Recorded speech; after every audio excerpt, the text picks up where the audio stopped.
Hello, and welcome back to another episode of Melchizedek Chronicles.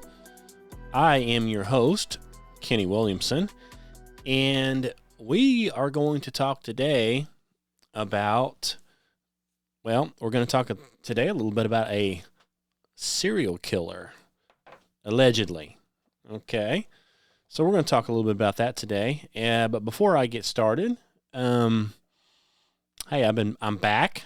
I was gone for several days to a conference in Dallas called the TrutherCon 2025. You can see my shirt. If you can see this, I'm wearing a TrutherCon shirt. So I went down there to Dallas and got to meet lots of people, got to hear lots of presentations, and they were good. They were good. It was a good time.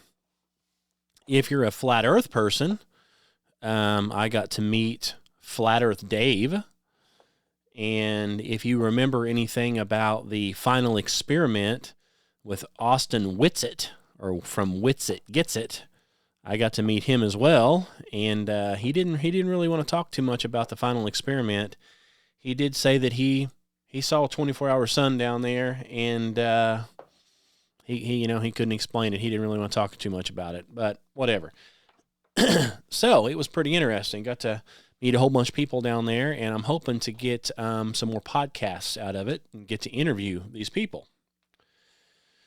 But one thing that I had been working on before I left was the Garth Brooks conspiracy of whether or not he is a serial killer. So I heard about this here a while back, and I have been doing research on it. And I have compiled a list of stuff here that I want to go over. And then, of course, you can be the judge whether you think Mr. Brooks is a serial killer or not. Okay? Let's just see. Now, as you know, if you listen to my podcast, which I'm sure you do or you wouldn't be here, right?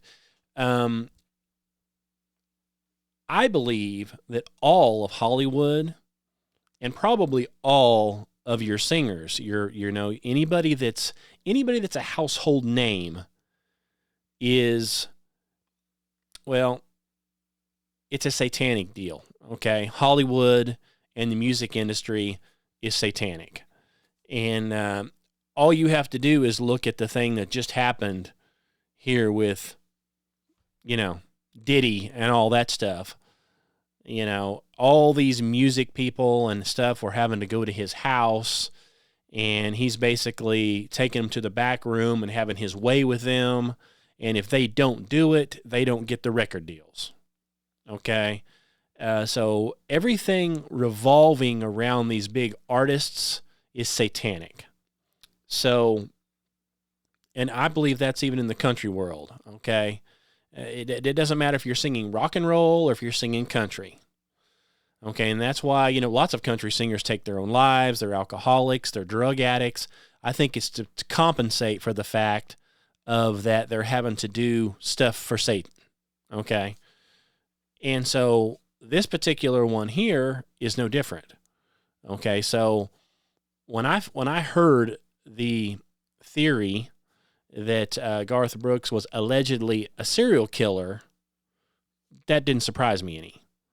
Okay? It didn't surprise me because, back in the 90s, early 2000s, he was the biggest thing out there. He's like platinum records, the biggest country thing out there. Even rock and roll people listen to him. Everybody's heard of Garth Brooks, right? And so to get that big, you have to give something. So what exactly are you doing for it? Because, okay, in this industry, and I learned a lot of this, even more of it, down here at the TrutherCon, there are people that are really into this stuff. And they can show you all these different movie stars and musicians. That's all they do is satanic stuff, okay? So is there any wonder that this guy is doing something? No.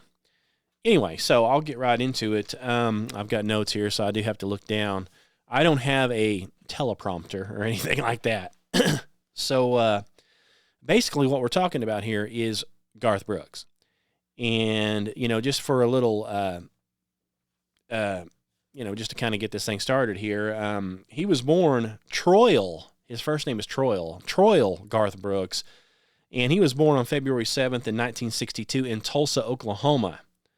Okay, now, I live in Arkansas. I'm only about 80 miles from Tulsa.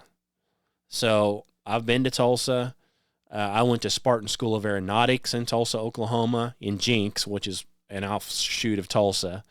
So I've been to Tulsa thousands of times, and he was living there part of those times. I didn't even know that. So anyway, so he's from Tulsa, Oklahoma. So, he's a country boy. And as they call him quite a bit, they call him a chubby cowboy. Okay. Okay. Now, so, he grew up in Tulsa. Okay. Tulsa is a rough place in certain areas, and there are lots of murders over there. Okay. So, they don't really talk about too much of what happened before then, but, Garth grows up, and he goes to the University of Oklahoma, which is in Stillwater, Oklahoma, or Oklahoma State University is where he goes. He goes to Oklahoma State University in Stillwater, Oklahoma. And, that's a popular school, OSU. So he goes to that school, and, I guess that's kind of where some of these murders start happening. Okay? So let's see here. In this particular one that's mentioned, okay, in Oklahoma State University in 1981, there was a lady going there, and coincidentally, she lived very close to Garth over there where he was living, going to the college, and she also attended the same college. She was murdered, of course, in between her classes, and she was found dead, laying across her bed. She had been stabbed to death. Okay, now, anybody, I guess, could have done it. However, the people who have compiled this information, these researchers, they have just noticed that, it's an awfully big coincidence that anywhere Mr. Brooks goes, people tend to get killed or completely disappear. Okay. So this was the first one. She was near him when he was attending college. Okay. Now, also, let's see. In Norman, Oklahoma, which is not very far away from there, the police found another body. Let's see. They found another body there. Let's see here. And this was a homeless woman who was frequently seen at the Oklahoma State University area. So she hung around the university. She was homeless. She went missing at the same time period that he was there. And then they found her body dumped in the woods not too far away. Okay, so that's the second one. So this is kind of when it all started. So we've got a couple of deaths, murders, disappearances right around Mr. Brooks' area when he was attending college there. One lady in the class, one lady at the college that just hung around, right? Okay, so sometime in there he graduates and he moves. Okay, he graduates and he gets married to a lady named by the name of Sandy. Okay, and this is in 1987, and they moved to Nashville, Tennessee, because Garth is trying to get his music deal going. He hasn't been discovered yet. He's singing in bars, so he moves to Nashville to try to get discovered. Now, when he moved there, he initially worked as a boot salesman in something similar to the Boot Barn, or like a Cavender's. It's called the Boot something, but he worked at something similar to Cavender's, but it was called the Boot something. Boot Carnival may have been. Either way, this note here says the Boot Barn, but I thought it was something different. But either way, that's where he went to work. And so he worked there because he wasn't a country singer yet. He was just an aspiring country singer. So one of the things after he went to work there and moved there, some people started coming up missing near the boot barn. Okay. So several people got abducted and disappeared or murdered right near where he was working in the alleyway. So, maybe a coincidence. I don't know. So this goes on for a little while, and he finally gets noticed. Okay, he's singing in bars, and one of these big record labels actually finally notices him, and he gets his first big hit. Okay, and it was If Tomorrow Never Comes and The Dance. So one thing you'll notice, okay, which others have noticed, is that most of his song titles they could have multiple meanings, okay? Like If Tomorrow Never Comes, well, for a victim who's getting murdered, tomorrow's never going to come, especially if you've kidnapped somebody and haul them off somewhere and kill them at a later time. You know what I mean? So a lot of his, we'll talk about that here as we go. Okay. So he starts to sing in these carnivals. And, here a while back, the Tulsa State Fair carnival, that big carnival there, and they have singers that show up. Well, when these guys start getting popular, they start doing the carnival scene. So they book them at all these different carnivals. Well, as, luck, I guess you would say, has it, he, as he gets booked in these different carnivals and he goes and does one of his shows, he takes off the next day, and lo and behold, there's somebody murdered or disappeared. So this starts going on at all of his carnivals. Not all, but most. Okay. So this starts happening, but people are just like, hey, people get murdered. And he goes to a big city, there's a carnival, he has a show, the next morning somebody's dead. Maybe a coincidence, maybe not. Okay. So sometime in this time, while he's running around doing these carnivals, come to find out he's a cheater. So he cheats on his wife, Sandy, and she finds out, and of course he goes on to apologize to her, and admits that he did it, and says it's a mistake. Anyway, so she ends up taking him back for a short amount of time. Okay, it doesn't last. Makes you wonder why. So let's see here. So this goes on for a while. Of course, he's still doing his little tours, and let's see. So he's a new country artist, and he's playing these state fairgrounds from 1989 to 1990. Okay, so at the end of 1990. He actually signs a record deal with Capitol Records. I mean, this is like his really big one in Nashville. So the odd thing about this, of course, he basically was living, of course, he was doing these gigs, but he hadn't really got paid much. And he was working at the boot place in Nashville.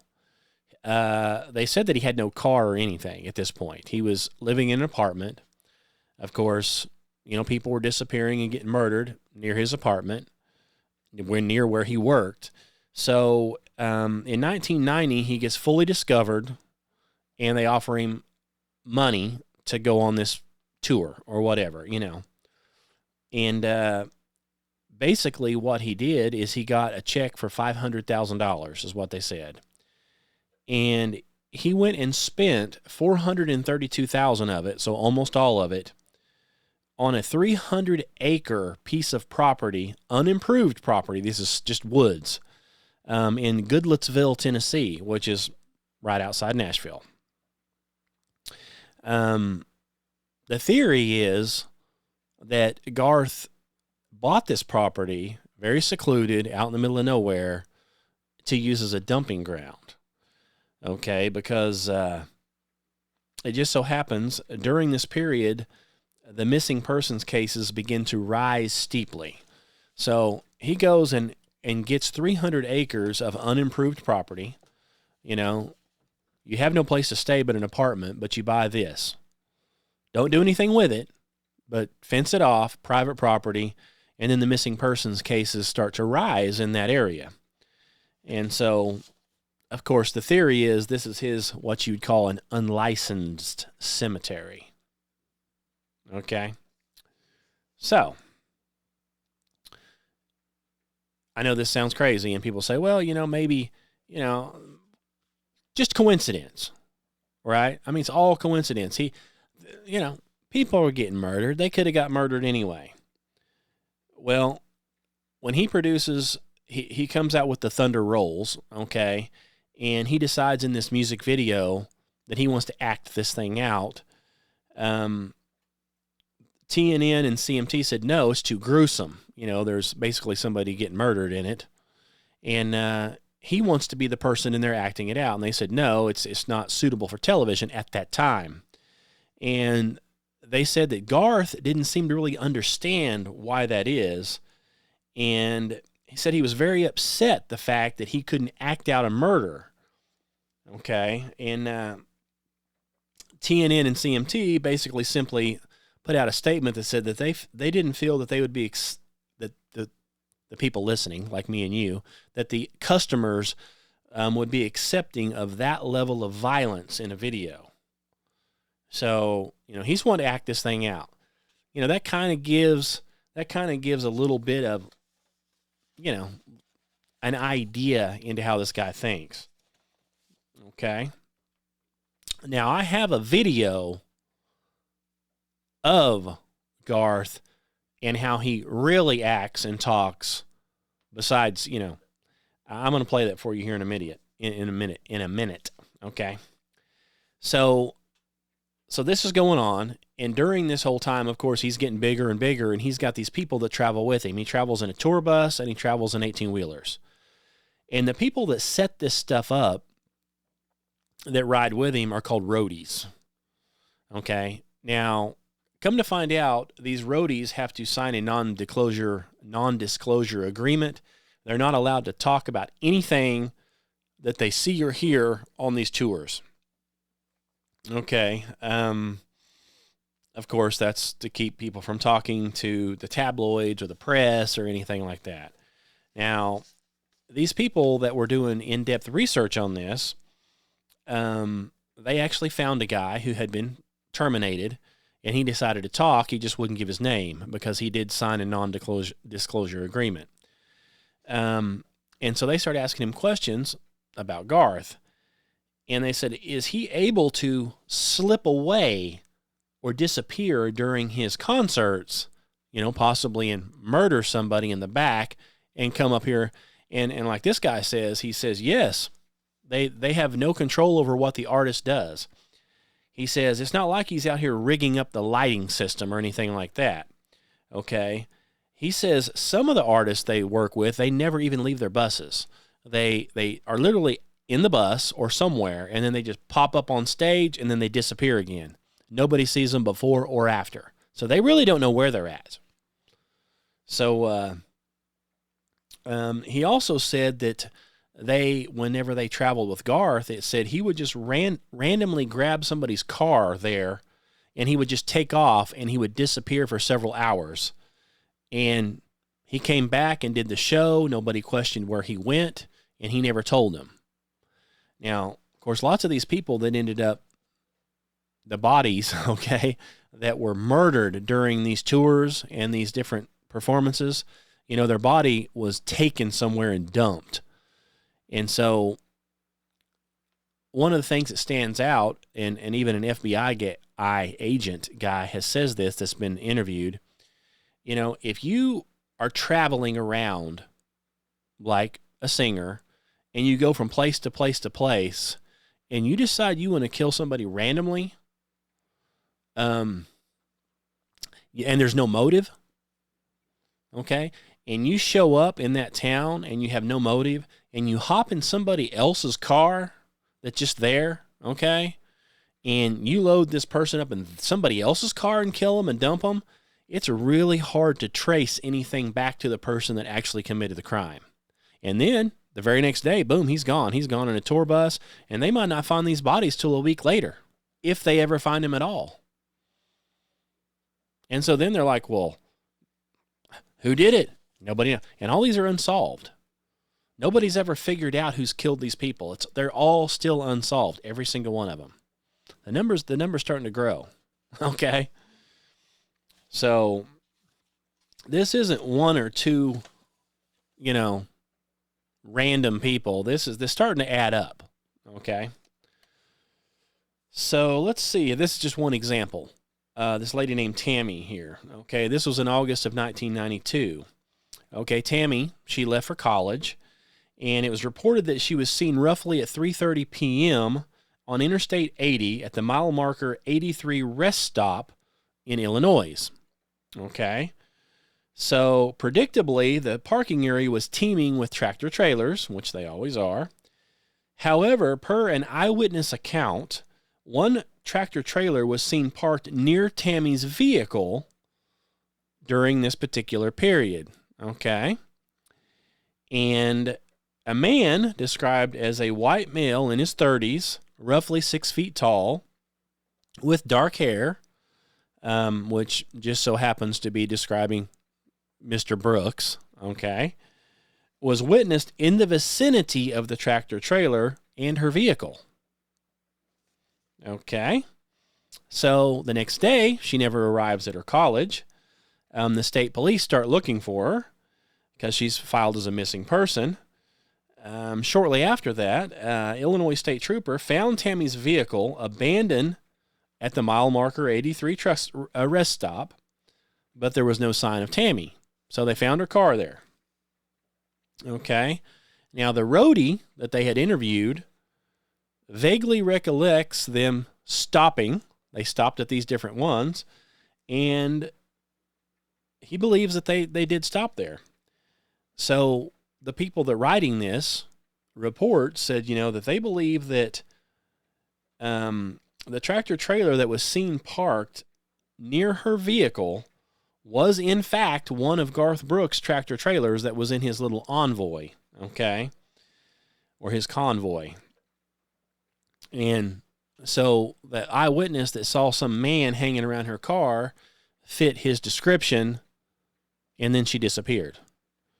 Okay.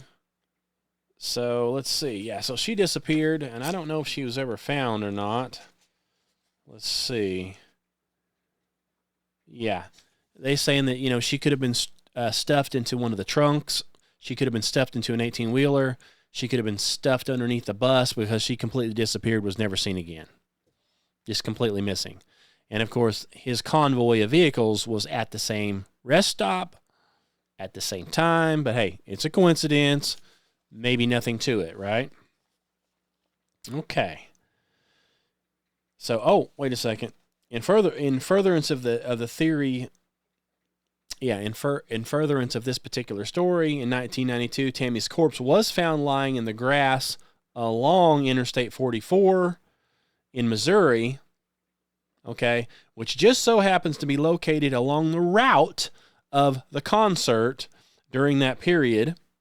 So he leaves and goes wherever he's going, and he stops at that rest stop. She's seen with a guy that looks kind of like him, disappears, and then her body is found in a ditch on the way to his next stop along the same route that he would have taken. And come to find out, she was stabbed to death. Now, if that's not enough, which that's all circumstantial, right? Because maybe anybody could have been driving down that road, right?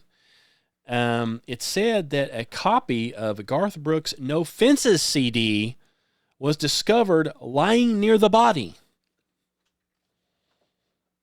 Okay. Hey, does that mean he did it? No, I guess not. But, was she stuffed in a trunk with some of his stuff, and when her body was ejected out, one of the CDs came out with it? Was she holding on to the CD and it got dumped with her body? Or did the murderer just happen to have a CD in the trunk of his car, and had nothing to do with Garth? I don't know. I mean, how many coincidences have to rack up before somebody's like, hey, check the bus for blood? Anything? No. They're not going to do that. I mean, Garth Brooks, they're not going to check anything on him. They're going to say, well, he's a good old boy. Hey, that country singer, why would he kill anybody? Right? I mean, so nobody even checks. They never even look. Okay. So yes. So again, like I was saying here, it's suspected that some of the titles to his albums may be a indicator of what he's thinking and what he's doing and what he's getting away with. For example, The Chase. That's one of his popular ones. Reflecting his desire to hunt down his victims. So he calls it The Chase. He's got another one called In Pieces. Echoing Garth's body disposal method. Okay.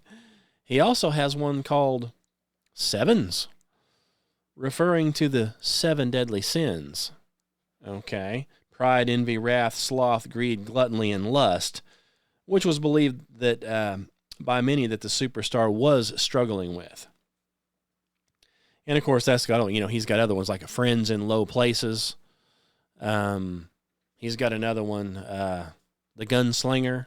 Now, a lot of people that were found dead near his convoy and his stuff were shot from a distance. So a lot of them were shot in the head. So,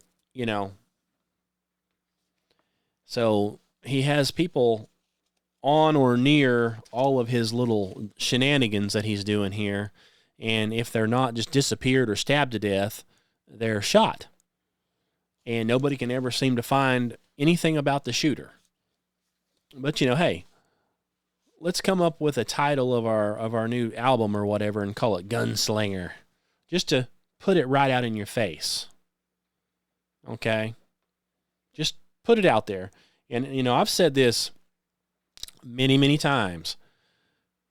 These Hollywood, they use movies and they tell you what they're doing or they tell you what they're going to do, and they put it in the form of a movie. And so then you watch the movie and you get desensitized to it, or you're like, oh, that's just a movie. That could never happen. You got that from a movie. Well, I believe that Satan is required to reveal what he's doing. And by doing that, you have no excuse. So he actually reveals what he's doing, and you can see what he's doing. And in the end, it's going to be like, well, now you saw that with your own eyes. Well, I thought that was just a movie. That was just a Hollywood movie. Well, was it? And the reason I say that is, for example, again, we have, let's see if I can share this here. We have good old, well, where is it? Let's find him. He's somewhere here. That's the wrong one. There he is.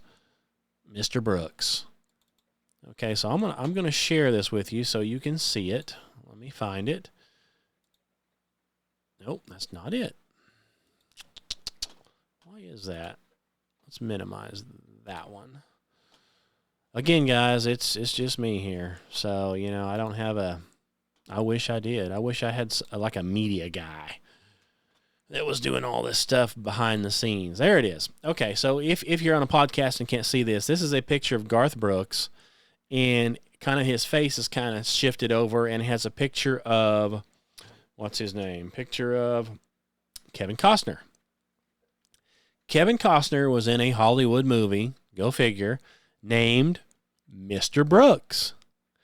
And in this Hollywood movie, Mr. Brooks, Kevin Costner plays a very rich, popular person. He's not a singer, but he's a big, rich, popular man who gets awarded all kinds of stuff. He's like a doctor. He gets to go to all this stuff. He gives money. He's like a multimillionaire. Same as Garth. But he's secretly living a double life. Really, he's a serial killer. Is that the same as Garth? I don't know. So in the movie, he puts on other personalities. He puts on a wig and puts stuff on, and he goes and murders people. Okay, and then he dismembers their body or buries them or whatever. One of the things that he does to get rid of bodies is it just so happens he owns lots of land in the movie. One of the things he owns in the movie are cemeteries. And so what he does is he murders somebody, and he takes them out to his cemetery to where they're fixing to bury somebody the very next day. And they've already dug the hole, and they've got the tomb sitting there. You know, they're going to lower it in. So what he does is he jumps down in there, and he scratches out a hole, and he buries the body in a shallow grave in the cemetery. And then the next day, they come out and lower the concrete thing in, so it covers up the body, and then they have a funeral, and they put the actual dead person's, they had the funeral, they put that, or, you know, the coffin right in top, and then they cover it all back up. Convenient, huh? So he's burying the bodies on his property, hiding them underneath, you know, people that are fixing to be buried, so nobody ever looks. They're gone. They're never going to be found again. Okay, now also in this movie, he talks to himself. He has another guy hanging out with him all the time, and he's always talking to this person, but the person isn't really there. It's all in his mind. Okay, so he talks to himself, and he answers himself. He has a conversation with himself. Now, the reason I bring this up is, you know, the roadie here, he says that on at least one occasion, Garth goes to his bus and proceeds to have a conversation with himself. The roadie overheard this whole thing, and he says that Garth was arguing with himself, answering himself. So he said he was, somebody said, "Are you sure he wasn't on the phone?" He's like, "No, I could hear him say something and then answer in his own voice, back and forth as if arguing with himself." Okay? Garth did the same thing. This is what Garth is doing. Brooks did the same thing in the movie. He argued back and forth with his personality. The other thing Brooks did in the movie, the killer, is that's one thing he said. He goes, one of the reasons I don't get caught is because I randomly kill people that there's no connection to. So there's no motive. Somebody say, well, they start looking for motives of why somebody killed somebody. See, especially a stabbing. Well, that's a, you know, they always say that's a personal killing. So they start looking for people in their family and all that could have had a motive. Well, if you don't know the person and you're just traveling through the area and you randomly murder somebody, well, you have no motive. There's no motives. So that they have a very hard time finding it. So, of course, Hollywood comes out with Mr. Brooks. And it's the same thing, just a different face and a little bit different profession, and they tell you exactly what you're doing. And, of course, Mr. Brooks, they don't even bother to change the name. That's my opinion, okay? So we've got that kind of stuff going on. Okay. So a lot of the other things, not only did he go on tour, he also was invited to go to ceremonies, award ceremonies. So he would fly in to these ceremonies, you know, where he gets, you know, all the idol worship, where people are like, "Oh, you're so great. Here's your golden calf. Here's your golden man. You know, here's your, you know, because we worship you, because we're the world." Okay. Now, you're a devil and probably a killer. But don't worry, we're going to prop you up. Okay. So these people doing the research figured out that on these little tours that he did, I guess they're technically not tours, they're award ceremonies, that over a dozen individuals have either disappeared or ended up murdered in the very city hosting the award ceremony. And incidentally, Garth has been in attendance of each award show corresponding with every single incident. And these were in very close proximity of the awards. It's not like they're 100 miles away. They're right there. So wherever he's at, somebody either gets killed, obviously murdered, or they just disappear, over a dozen. But hey, it's all coincidence. Don't look. Don't ask too many questions. Are you surprised yet? I'm not. Okay. Okay. So, another one. So Garth Brooks and his wife Sandy, they moved to Nashville in 1987. Okay, it says, what they hadn't really discussed yet up to this point was the spike of unsolved murders and missing persons after Garth purchased his 300-acre piece of undeveloped property in Goodallsville. Okay. Over the last, and this is a statement from an FBI agent talking about this. He says, over the last few years, there's been a noticeable increase in the missing person cases, stated Floyd Clark, the acting director of the FBI. Unfortunately, throughout the 90s, we didn't have a dedicated unit for missing persons cases, so instead, these cases were typically managed by local and state law enforcement agencies, yada, yada, yada. And so, these law enforcement agencies over there, they're like, well, of course we've got a whole bunch of people missing in this vicinity, but Garth has nothing to do with it. He's a good old boy. He's a country singer. I mean, yes, he's got some secluded property, and as soon as he bought it, we have a huge uptick of missing people. But what's the chances he's going to do anything? I mean, yeah. Can you imagine, even if they were walking by his property and had a cadaver sniffing dog, and this dog starts barking right there at his property, they'd be like, hey, this dog's really hitting out here. There's something dead. Wait a second, that's Garth Brooks' property. Oh, well, there's nothing dead out there. I mean, I'm sure, what, a horse? It's not a human. Well, shouldn't we check? This is private property. Garth Brooks owns it. And, we could probably go out there to Garth's, maybe get an autograph. Let's get an autograph instead. But don't look into anything. Right? Okay. Let's see here. So I've already told you about him arguing with himself in the bus. That was the next thing on my notes. And that's what he said. He was literally doing both parts of the conversation. He was arguing with himself. He said it's the weirdest thing that he's ever heard or seen. But Garth was doing it. Okay. Now, along this time, Garth decides he is no longer going to fly commercially, and he's not going to ride on tour buses near as much, so he gets a private jet. So he has a private jet, and so he's jetting back and forth between these whatever he's doing, right? Tours, concerts, ceremonies, whatever they are. So in this particular one here, a person comes up missing. Okay. And their vehicle was found at the Sky Harbor Airport long-term parking garage, and it was found 2 months after his disappearance. So the guy disappears, they can't find him, but 2 months later they realize that his car is over here in the parking. Okay. Coincidentally, just a coincidence again, the vehicle was very, very close proximity to Garth's private jet where he parks. So where his private jet was parked, right there, the car was found 2 months later.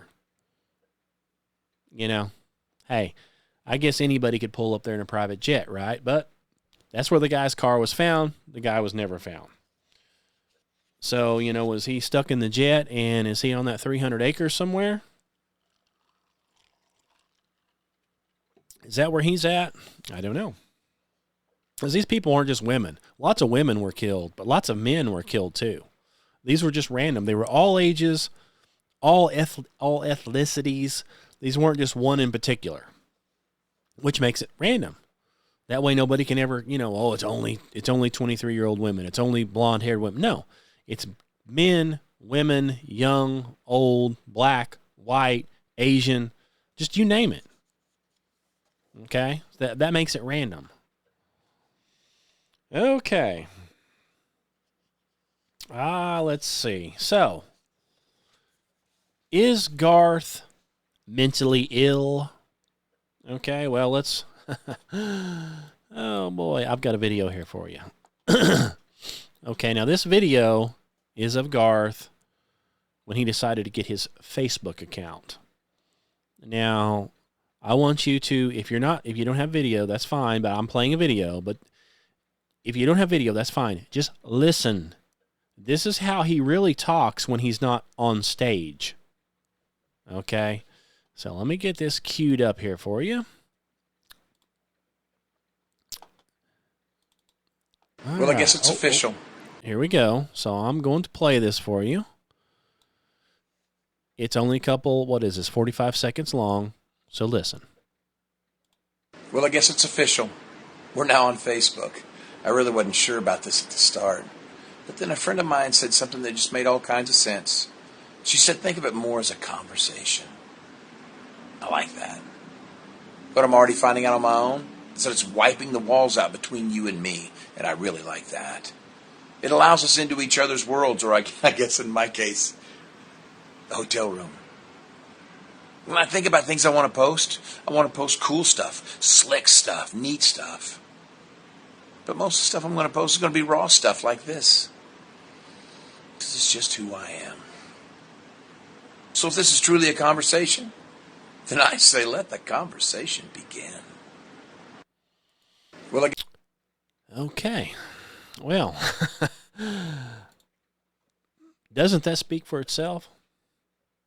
You talk about weird and creepy.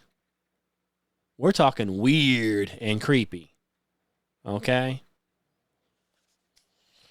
So, that's the real Garth.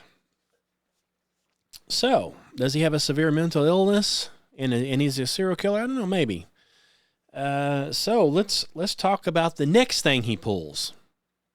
Okay, so the other is speculation, right? We don't know for sure. People suspect it. You know, it sounds very plausible to me that he did, in fact, kill all these people. So now, what happens next? Well, let's see. According to this, it says, this may be one of the most bizarre stories in the entire history of the music industry. In May of 1999... Garth, at the peak of his stardom, appears at a news conference at Paramount Studios in Hollywood, California, to promote his new album, Garth Brooks in The Life of Chris Gaines. Okay? Now, if you have not heard of Chris Gaines, this is Garth's alter ego. His fake made-up person that he pretends to be. Never heard that? Well, yeah. So in this album, Garth, a country music icon, performed as his alter ego, Chris Gaines. Who is Chris Gaines, you ask? Well, it's a mysterious, sex-addicted, alternative rocker with a troubled past and a thrill-seeking taste for excitement. So, Mr. Garth Brooks decides he's now Chris Gaines, a weird-looking psychopath. Well, let's just show you a picture of it, shall we? Can we show you a picture of Chris Gaines? Let's see here. Oh, that's not it. Well, actually, it shows a bunch of it. There he is. There he is. Well, let's try that again. Let's take that back off. Open up the picture. Move the picture. Make the picture bigger. There he is. Share the picture. Ah, there he is. Now, if you can't see this, this is Garth Brooks. What he did, now keep in mind, they consider him a chubby cowboy. He went on a diet and lost a bunch of weight. And he grew him a little soul patch right here, which is like a little beard, right? And he throws on a black goth wig and paints it looks like he's got makeup on. His face is way lighter colored. And he puts on mascara around his eyes. And now all of a sudden he's another person. He's Chris Gaines now. And if you can see this, there it is. That's Garth. Okay. So according to them, in 1999, he was trying to generate interest in a movie called The Lamb. Okay. it was a film that was supposed to star Garth Brooks as this new character, The Life of Chris Gaines. Okay? And so The Life of Chris Gaines was a pre-soundtrack to a never-filmed movie and a thriller that was supposed to chronicle the life of a sex-addicted alternative rock star who's scarred in a tragic car crash and makes a triumphant comeback. And supposedly, he's an Australian guy. He speaks in an Australian accent, and he goes into full accent for this thing. He's acting. He supposedly, of course, in the backstory, he has done this himself, but he supposedly was in a tragic car accident and had to have facial reconstruction. And when he comes out of this reconstruction, he just so happens to look like Garth Brooks in this, because he didn't look like Garth before, but he looks like Garth now that he's had facial reconstruction. Okay? So this pre-soundtrack that was released, presented by Garth, was a fake Chris Gaines greatest hits. There was no Chris Gaines and there was no greatest hits, but he released it as if it was true. Okay?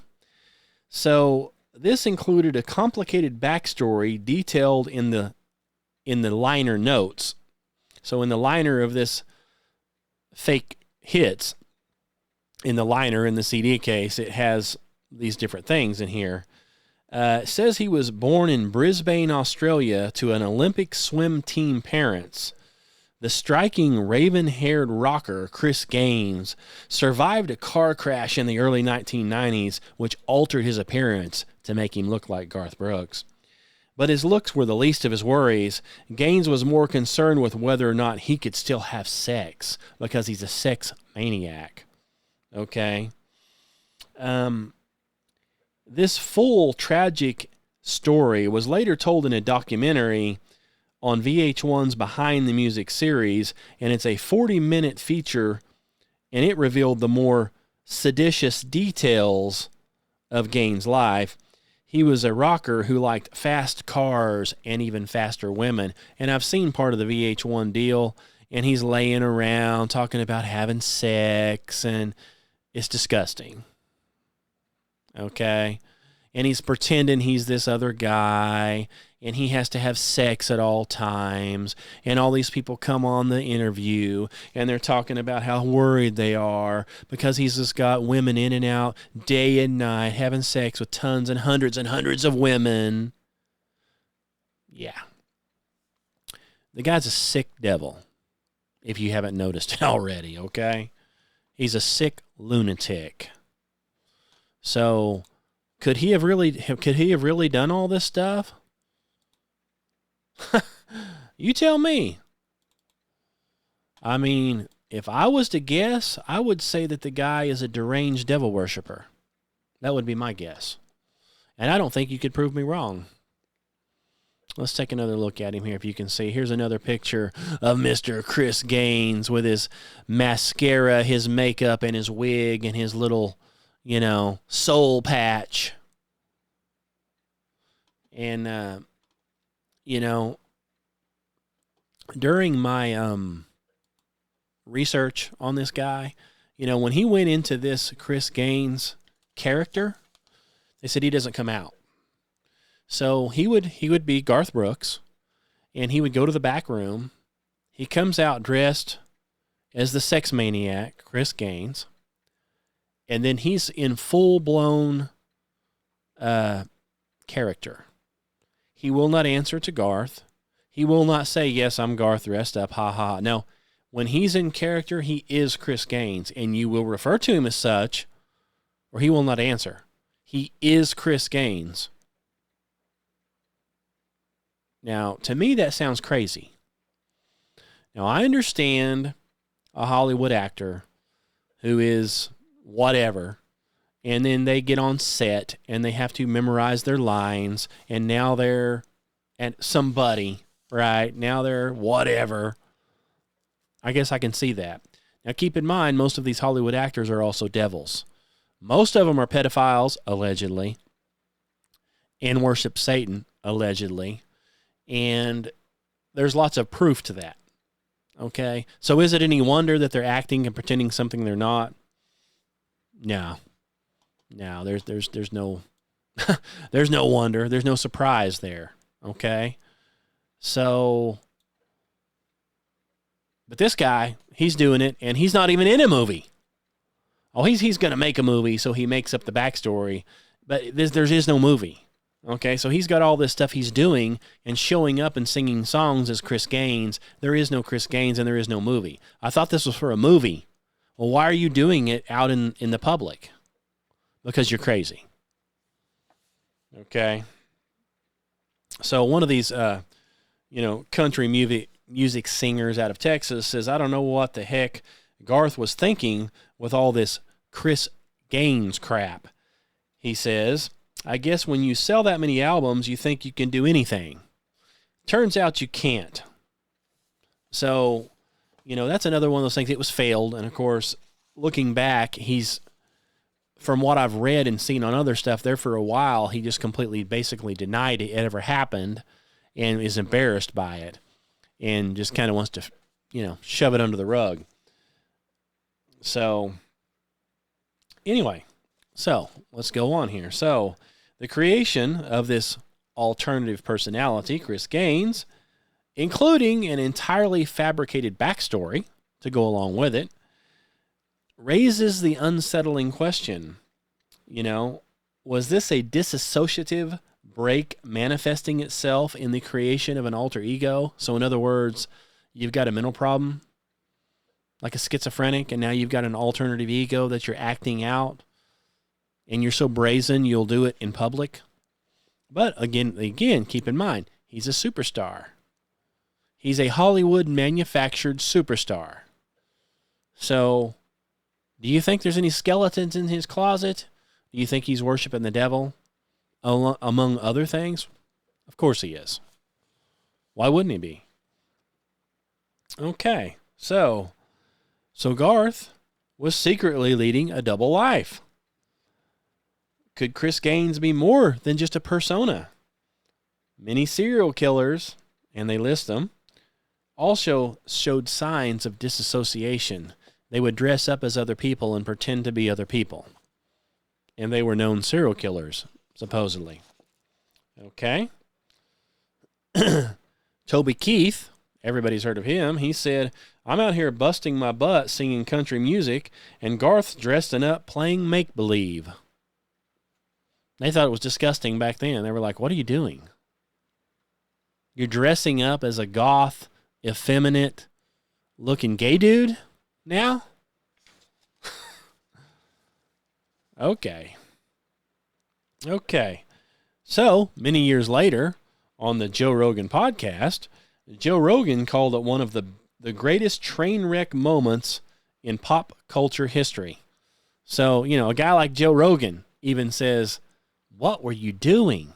Nobody thought it was cool, okay? Nobody thinks it's cool.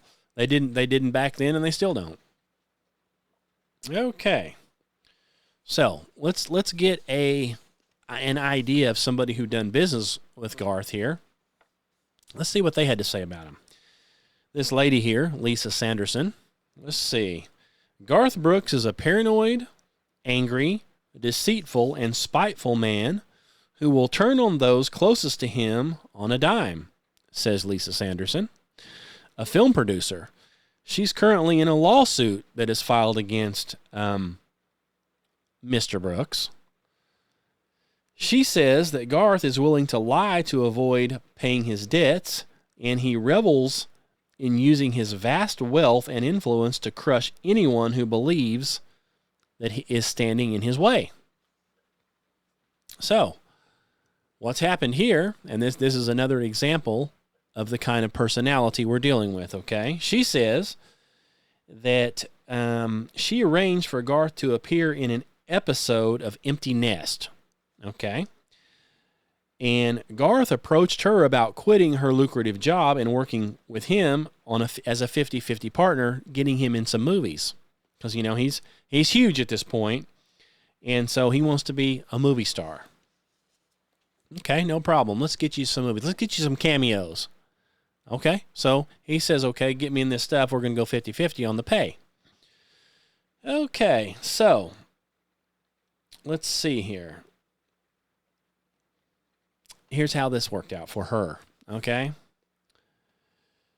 So Lisa has arranged for lots of different things, and she says that one opportunity after another, Garth sabotaged these different roles, okay? Including a role as a sniper in Saving Private Ryan. Now, lots of people have seen that movie. It's a Hollywood movie. Okay, the star of the show, of course, was, what was his name? Tom Hanks, which here a while back was accused of being a pedophile, and he fled to another country and got his, he made sure that he became a citizen of another country that does not extradite to the U.S. Imagine that. And then it kind of all, tamed down. But he's back. He's back in movies again, A nasty, disgusting pedophile that he is. He's back. But it was his movie, right? Anyway, so they got him a cameo, if you will, in Saving Private Ryan, which was being directed by Steven Spielberg. Okay? Garth refused the role because he was unwilling to share the spotlight with the rest of the cast. Tom Hanks, Matt Damon, and Edward Byrne. Okay, those are the main guys in the movie. Garth stated that he wanted to be the star of the movie. So he wanted to be Ryan, or he wanted to be Garth Brooks, or not Garth Brooks. He wanted to be Tom Hanks. He wanted to play Tom Hanks' character. But they're like, well, look, you're not even an actor. Okay, so we're going to get you a cameo as a sniper. You'll be in the movie. This is a start. Now, I want to be the star, or no. So the answer was no. So after turning down the role in Saving Private Ryan, Spielberg asked the chubby cowboy, that's how he's referred to, what type of role that he wants to play. And Garth responded he wanted to play a bad guy. Okay, so Spielberg then sent Garth the script for the film Twister. Okay, and you remember the movie Twister and it was a popular movie, and it had it was a very popular movie. In fact, it had a brand new Dodge pickup when they first came out, that style, and Twister was a very big movie. They've since remade it. Okay, so Spielberg directed that. He offers him the guy. I forgot who played in it. It was a popular guy, but he could have been that position. So Garth says no. He passed on that film as well, saying that the star of the film was the tornado. And Garth wanted to be the star.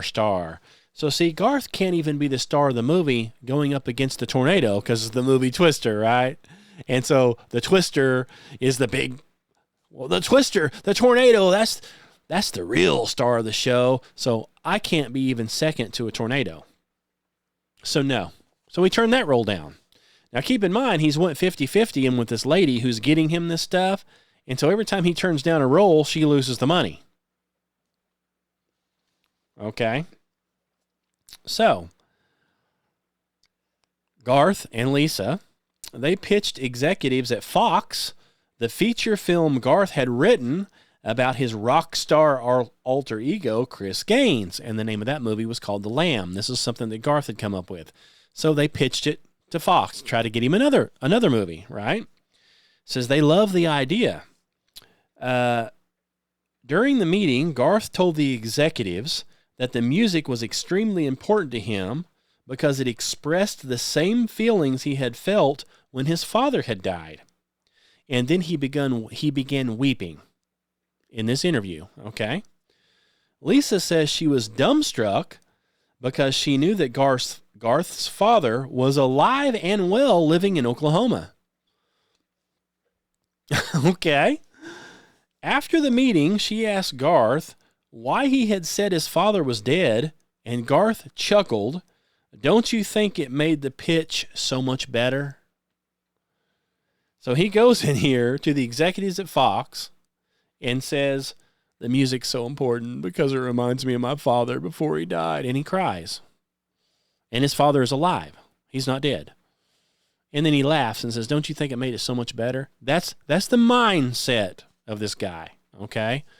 That's what's called a control freak or a narcissist, okay? He gets what he wants, and he wants what he gets. And if he don't, then the answer is no. So that's called exerting control over people. It's a narcissistic trait. Okay, so did this go through? I mean, Fox loved it, right? This is his time to go into a movie. So it says, although the executives wanted to move forward with the movie The Lamb, Garth refused to share the music publishing royalties with Fox. Notwithstanding the fact that Lisa had previously explained to him that the studio was not going to invest $40 million into a project without sharing in the revenue from the soundtrack. Duh. Which was within their rights. Nonetheless, he refused. So again, I get it all. You get nothing. I'm the star. You finance it all. You don't get anything. I get it all. Or the answer is no. So they said no. So, yeah. Let's see. So basically, after all this, she called it quits with him. Because, she never got anything. Finally, something did go through, and there was going to be a producing fee of $350,000. Garth had that check written to somebody else, not to her, saying he was going to personally take care of her finances, and then he wouldn't. He refused to do it. And so she basically got nothing out of any of it. So he, according to Lisa, he basically tricked her out of my half of the production fee, $175,000. That was her half of the $350,000. So now she has a lawsuit against him. And according to her, over the years, based on the lawsuit, Garth's ego ruined multiple opportunities to enter the film industry. Every lost opportunity was a result of his overwhelming need for 100% control. And of course, so she was representing him. She gets half of the money. He never made any money because he wouldn't accept the role, so she lost her butt in the whole thing, and so now she's suing him for it, and he's countersued her, and so this goes on and on.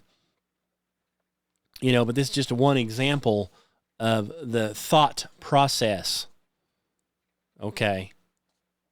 There you go. I mean, that's how the guy thinks. That's how he operates. That's how he does business. Is there any wonder? Okay. Let's see. Now, at some point in this time, he claims he's having a good relationship with his wife, Sandy, and then turns around and files for divorce. Okay. It says that Garth's ex-wife, Sandy, walked away with $125 million from the divorce. So she got paid handsomely. And by doing this made their divorce one of the country music's most expensive ever in history, causing someone to speculate why. What did Sandy have on her ex-husband? What dark secrets might she be harboring? Now, the people who wrote some of this stuff says that here's what they think happened. Now, this is all speculation. Okay. Sandy came home early one day from shopping, walking into the master bedroom to find Garth lying naked in bed, snuggling with the corpse of his latest victim. Or maybe she caught him admiring himself in their full-length mirror, wearing a skin suit made up of his prey. Whatever Sandy had on Garth, it must have been very devastating because he had to pay very handsomely to keep her lips sealed. So she walked away with almost $200 million and said, I won't say anything. But that's what they speculate may have happened. That is a speculation. That was not anything they caught him, by the way. Okay, so, yeah. So Garth moves back to Oklahoma in the late 2000s. Settled in Owasso, Oklahoma, not too far from Tulsa, which I've been to Owasso as well. And, yeah, of course, several people disappear from Owasso and get shot and killed when he moves back. Not a surprise, right? Then he meets, or he had already met, Trisha Yearwood. He marries her. And supposedly they had been seeing each other, but then he denies it. So Garth and Trisha went public with their romance in June 2002, and they made their red carpet debut at the 33rd Annual Songwriters Hall of Fame in New York City. Now, if you're a truther, you know what that means, right? The 33rd.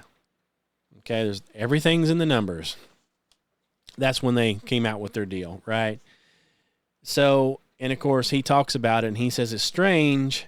I felt that feeling like when you just met your wife, but I've been married for 13 months. Imagine that. And of course, he said this on the Ellen DeGeneres show. Oh, boy. 13 months, Ellen. Okay. In case you don't know, the Ellen, she's a lesbian. She's ate up looking. Of course, they've got pictures of her wearing her white hoodie with the red bloody face on it, which is the same one Diddy and some of his guys are wearing. Same hoodie. Same one that Tom Hanks had on the volleyball when he was stranded on the island in the movie. Wasn't Lost, whatever the name of the movie was. Same bloody hand, it looks like kind of a nasty bloody face.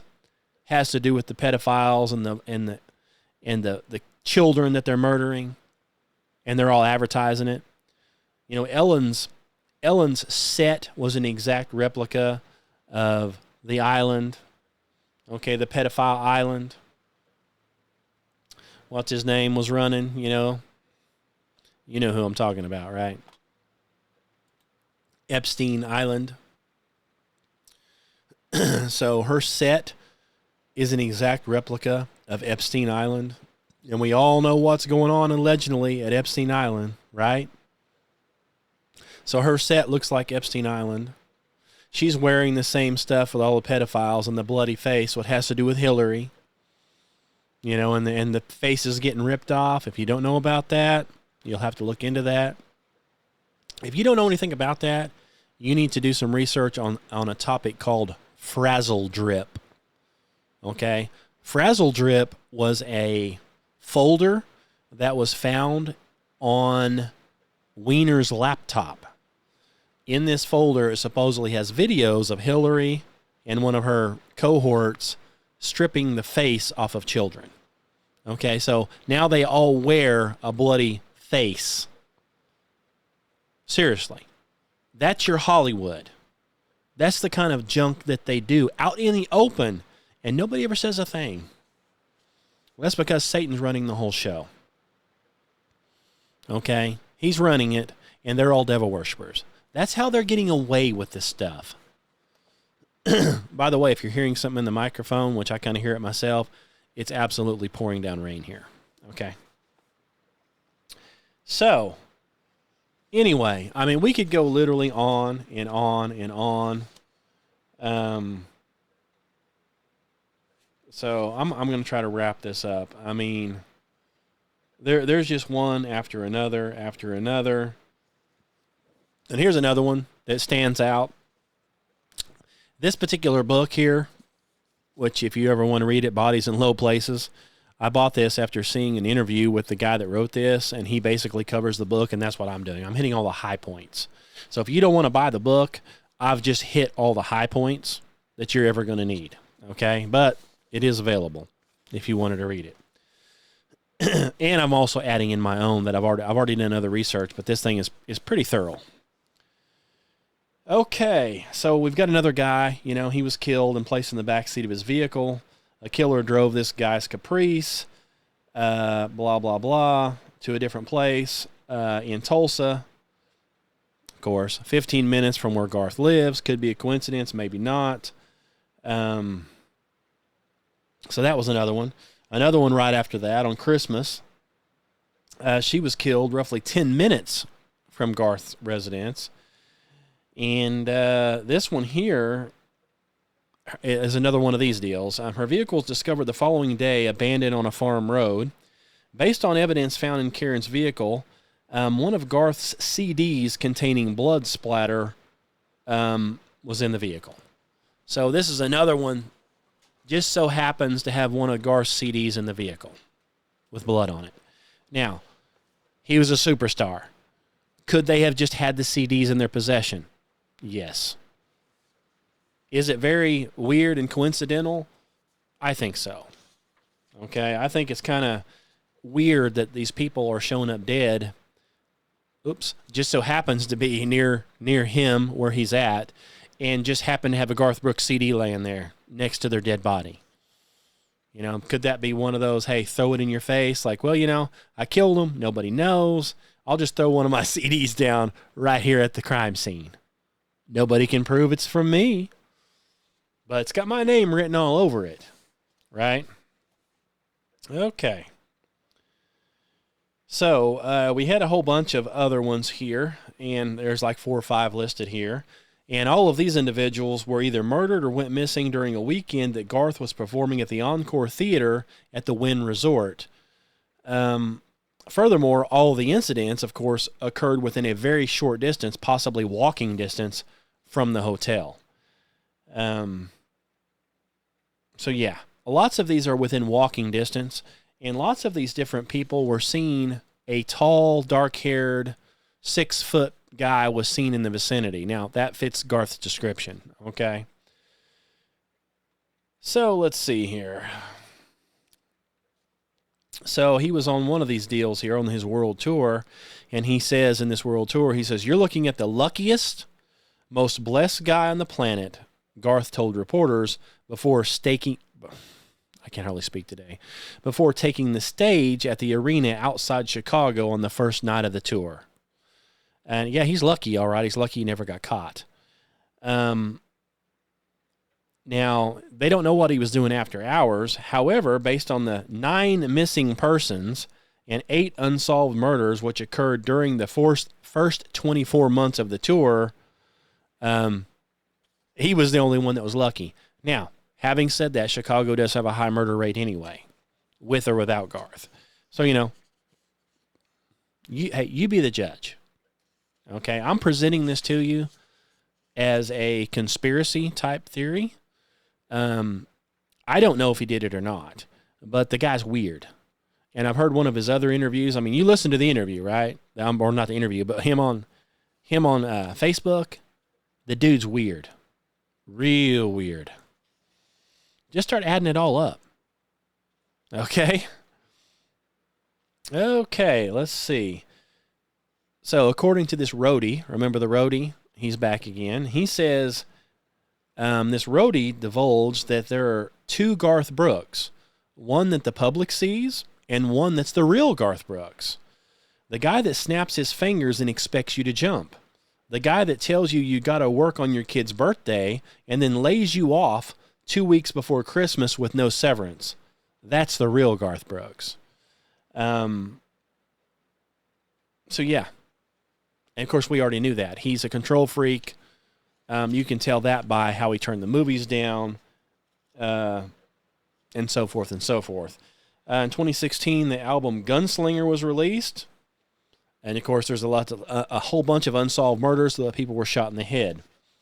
So they think that he probably drove up. A lot of people saw black vehicles. He has several black vehicles, like SUVs. A black SUV pulls up. You hear a couple of shots. Somebody's shot in the head randomly. It drives off. Nobody's ever found. He has a black SUV. He fits the description. And then he releases another one called Gunslinger. Coincidence? Maybe they're putting it right out in your face. You be the judge. Okay? Okay. Now, I'm trying to speed this up. I really am. In 2018, Garth and his new wife, Tricia, they move into a sprawling mansion that they had spent years building in Goodlettsville, Tennessee. And that just so happens to be on the land that Garth bought in late 1990s when all the people started disappearing in the area. And according to the guy that originally came out with this, a guy by the name of Tom, who has a podcast, this came out back then.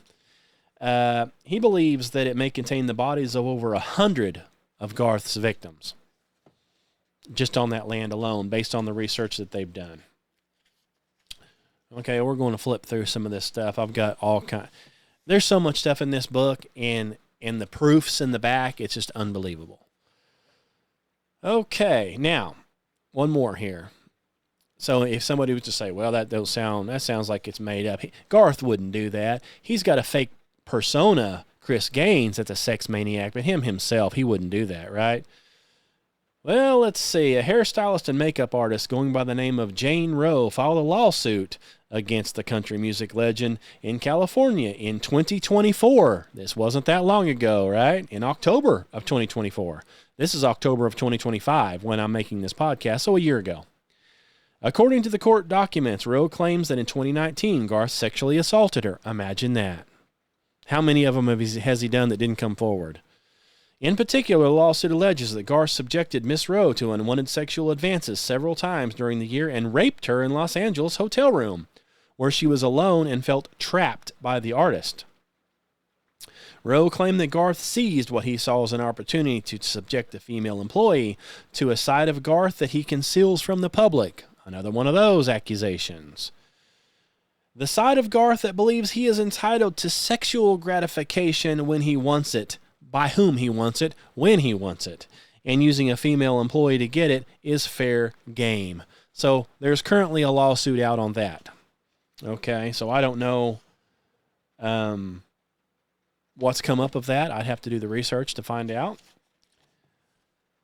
So, let's see here.